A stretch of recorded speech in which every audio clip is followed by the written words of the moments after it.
Thanks for joining us for the last 7 days. I'm Brian Spellman. And I'm Andrew Sparrow.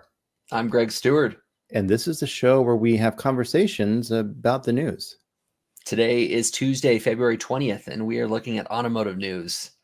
And coming up, we've got Yamaha and Roush bringing a bunch of hot air, Infiniti showing off a new luxury SUV, Mack Trucks spending a ton of money, and Bluebird finishes for us. Start your engines, set, go.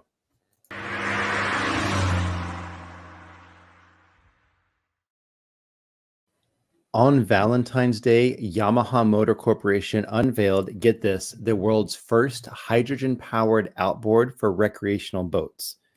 That's right, hydrogen-powered outboard for recreational boats. It's going to be fast. Yeah, so Yamaha joined forces with Roush to develop the fuel system for the outboard, and they collaborated with the longtime boat builder, Regulator Marine, to build a boat that is going to be suitable for testing this prototype. Together, these three companies plan to begin testing the prototype for viability on the water this summer. So just a few months away, we're going to see if hydrogen outboards can work on the water for powering boats. This is cool. This is cool. Yeah. Yeah. I mean, it feels like, I don't know, is there a reason that Yamaha would partner with Roush here? It feels like a bit of an odd connection, but I'm glad for it. Sounds exciting. So Roush has been working with hydrogen systems integration, I think, for about the past 2 decades. So they have a history. I know the land speed record system, the land speed record vehicles, spacecraft, just a lot of things dealing with hydrogen power. They've actually put a lot of research into this. So I think it makes sense for Yamaha to work with Roush. Roush is going to be doing the fuel system designs, the specifications for development, the physical integration, safety systems analysis, and testing and development. Yep. I back you. Roush are just killers. They're absolutely the top of the quality league. Big in automotive.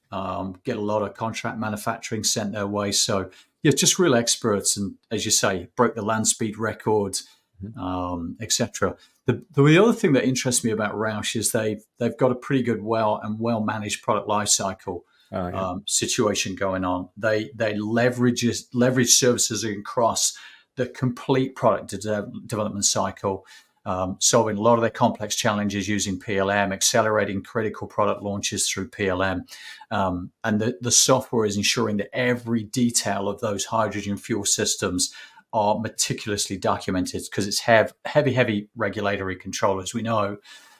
So need to make sure the system specs, make sure they've got a single source of truth, traceability, etc. So they've really got it together.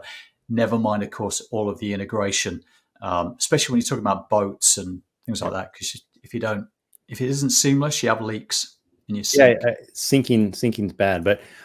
Matt Van Benschoten, hopefully I announced that right, Matt. If I didn't, apologies for your last name there. But the vice president of advanced researching at Roush said, quote, Yamaha is trying to determine if hydrogen can successfully be used in this market. And I think we'll find out that the answer is yes. If anyone can do it, they can do it. It's exciting. Yeah, really cool. Almost interesting. That's right. Infiniti showed off its new QX Monograph concept SUV at an event at the Brickworks in Toronto last Wednesday, just prior to the opening of the 2024 Toronto Auto Show. The QX80 plays in a competitive segment of luxury full-size 3-row SUVs. Here we go, a video of it that includes the Cadillac Escalade, Lincoln Navigator, Audi Q7, and Lexus LX. Now, the artistry of lighting, quote unquote, is one element that differentiates this SUV from other luxury competitors. The artistry of lighting. Okay. Artistry of lighting, which is a term that was coined by the SVP of Global Design at Nissan. Now, 10 years ago, it was chrome that stole the show in a vehicle styling, but now the digital signature, as you can see here, is key with the new design of elements like the digital piano keys incorporated elegantly into the massive front grille there. Now, design is important. We know this, but it isn't part of the critical thread, right? I mean, what's the most important piece of technology that helps develop these strong designs of a vehicle? It is absolutely part of the critical thread. Totally, totally, totally. But just before I go there and on that one, I was in Dallas this week at the 3DX Forum. Sorry, And you were where? I was in Dallas this week at the 3DX Forum. You okay, Brian? Yeah, I'm just realized you came to Dallas and you didn't even say hi to me. Brian's in Dallas. Yeah, but it was tough. I was nowhere near you. Where do you live? You actually live in Dallas? Yes. You do? I'm just gonna let you keep talking. Okay. I know I didn't go past your house. I think I was on the other side, Texas, to the Dallas that you were in. Anyway, more importantly, at the 3DX Forum in Dallas, everything was being talked around generative AI design. What a great opportunity we've got in automotive now to start talking about AI design and making things a little different. I mean, I've always said that I think the EVs are missing an opportunity when you don't have a big engine on the front, an ICE, you've now got the batteries beneath. That gives you a clean sheet of paper to really innovate over design. Be interesting if we start applying generative design to automotive and see what they come up with. It could be really different. Really, really different. I think that, as you mentioned, design is a huge part of the critical thread because the biggest thing you've got to do with your product is get it out there, get people to buy it, right? And so the way it looks is going to be huge. And so I think that's also, well, I take that back. I mean, we've all seen the Cybertruck and that's still selling. The Cybertruck was at the Dallas Forum, just so you know. Did you throw a rock at the window? We were talking about doing that, actually, throwing a little stone and putting one of those like false stickers that showed a crack and then going, hey, Elon, I think you've got work to do. But none of us had the guts to do it. Wouldn't have gone down too well with Dassault, I think. So yeah, probably not. Yeah. Man, speaking of trucks, and I don't know how much Mack Trucks cares about design more than utility, but Mack Trucks is investing $14.5 million to expand its Roanoke Valley operations manufacturing facility in Virginia to upgrade the plant for higher production capacities for both the Mack MD series and the Mack MD electric trucks. Now, this investment is mainly going to go toward equipment, tooling, and a 72,000 square foot expansion, which I think final number is 352,000 total square feet. That'll happen between April of this year and the end of next year, which is always exciting to see. But Mack Trucks had actually started production of these heavy-duty electric trucks back in 2021. However, this happened at the company's plant in Macungie, Pennsylvania. It was only in 2023, last year, that Mack Trucks started accepting orders for the MD electric, shortly before the company revealed that the demand was higher than they probably expected. And so this expansion is likely a response to meet that demand. I think this is really cool just to find out that Mack is trying to enter the electric heavy truck space. Because the biggest thing when you're dealing with electric vehicles is how much does the battery weigh? How much does the vehicle weigh? What is the range?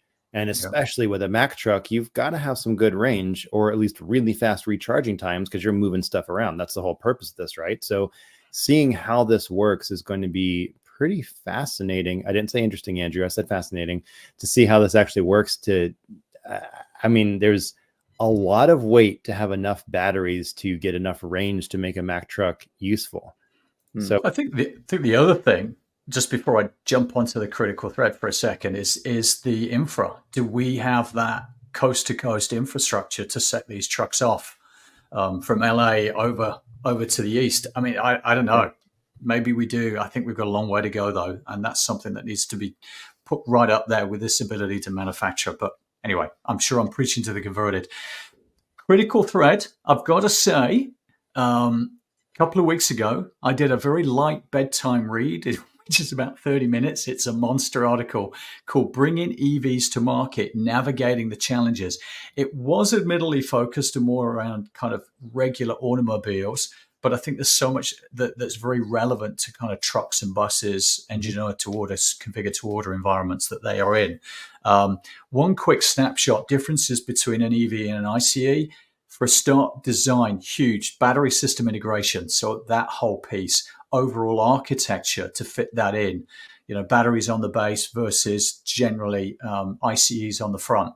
Generally, there are exceptions. Aerodynamic considerations. You don't have a grille. You don't have that kind of whole undercarriage of pipe work, etc. You instead just got a battery and no grille. So You all could of have these piano keys on the grill, though. you gotta have what? Piano keys on the grill. Oh yeah, the artistry of light, as we called it. Yeah, something like that. So configuration management, big difference. Integrating the digital thread helps maintain a comprehensive record of battery pack configurations, which are highly varied as well now. So big stuff. Very much part of the critical thread, but a lot of big differences between EVs and ICEs. So just to be clear, if someone wants to dive into that, they should just go to LinkedIn, type in Andrew Sparrow, and they'll see an article about 30-minute bedtime read about bringing EVs to market. I will gladly share it. It's a lot of fun in there. Good stuff. Yeah. Next up, news in the world of construction machinery and heavy transportation equipment, particularly about the renowned company Blue Bird.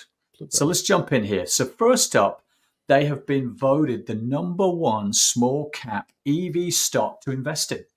In a recent survey, Blue Bird outshone competitors like Fisker, another great company who we work with, Polestar, don't know them because we don't work with them, Yes. and Canoe. Oh, I've heard of them. 4 guys in a Starbucks a few years ago, had a dream, came out of Faraday Future, and now are 1,000 strong, moving into manufacturing at scale. We work with them on the entire critical thread. Great group. So they're kind of the top 5. But Blue Bird was #1 with its $1 billion market cap, which is a remarkable achievement in a highly competitive, booming electric vehicle market. It's not just in the race, it is leading the pack. So it sounds like when we talk about electric vehicles for, they're a new thing, right? That's what we always think of this as modern. But actually back in 1994, which sounds recent to me, but I mean, that's over 20 years ago. Wow. That's 30 years ago. I can do math. Yeah. Yeah. Back in 1994, Blue Bird marketed the very first electric school bus. They could hold 77 passengers. Interesting. I actually thought we were dealing with another customer who were first in with EV buses and things like that. So that's interesting. I didn't know Blue Bird were first. We need to go be working with Blue Bird, don't we? So let's go local with Blue Bird just for a moment. The impact of Blue Bird's success on the ground. The St. Charles School District, recognizing the need for an upgrade, recently invested nearly $2 million in a fleet of new vehicles. It was a unanimous vote. The board approved the purchase of 17 brand new Blue Bird passenger gasoline buses, each priced about $100,000, totaling a significant $1.7 million investment. The investment is a testament to Blue Bird's reliability and the trust it commands in the education sector. That's actually, I think I was, of course, just doing some light reading myself, and a normal school bus is between 65 to 100,000, I think. So, well, I guess what you just said, they said 97,000 for their 71 gas buses. I'm curious, when you go to electrical, what happens? A dramatic increase. But the one thing I've got to ask is, what's the difference between the 60 grand one and the 100,000? Is it an increase in specs? Do you get like extra cattle prods for the kids when they come on? Just like that. Okay, I'll move on. It's a valid Anyway, question. We're just going to keep on going on that note. Might have grown up.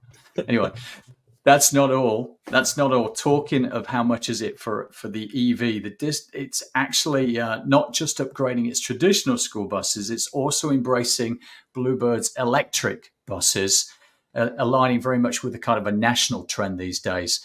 The Biden administration has announced a whopping great $1.5 billion for electric buses, and Blue Bird is a major player in that initiative. The electric school bus versus 60 to 100 is around 400,000 per vehicle. Ouch.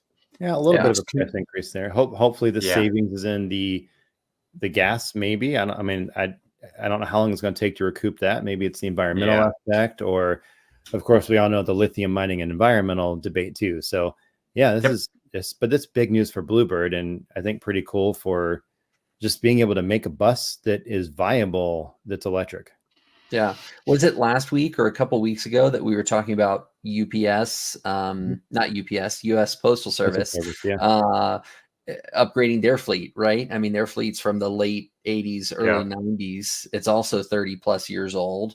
I'm wondering how old the average school bus is. And then also, I don't know, it's exciting as a student who grew up on the school buses that we all know and love. How cool would it be? How much you grew up on a school bus? I didn't grow up. I grew up. I now feel sorry for you. Yeah. I didn't grow up walking to school, 20 miles uphill both ways. Yeah, Andrew had to walk 20 miles uphill in the snow. Back in my day. No, that's right. Yeah. Yeah, you got it. Yeah. I'm going to leave you with one last thought, guys. When you are growing rapidly and you're winning these new deals, and you've got to, I give the clue, manufacture more buses. What do you need to get right? This is the point where you get on your soapbox and talk about Mess Mom. Yeah. You got to have a good Mess Mom in place to get that real-time control, management, and leadership across the entire factory. I'm going to climb back down again now.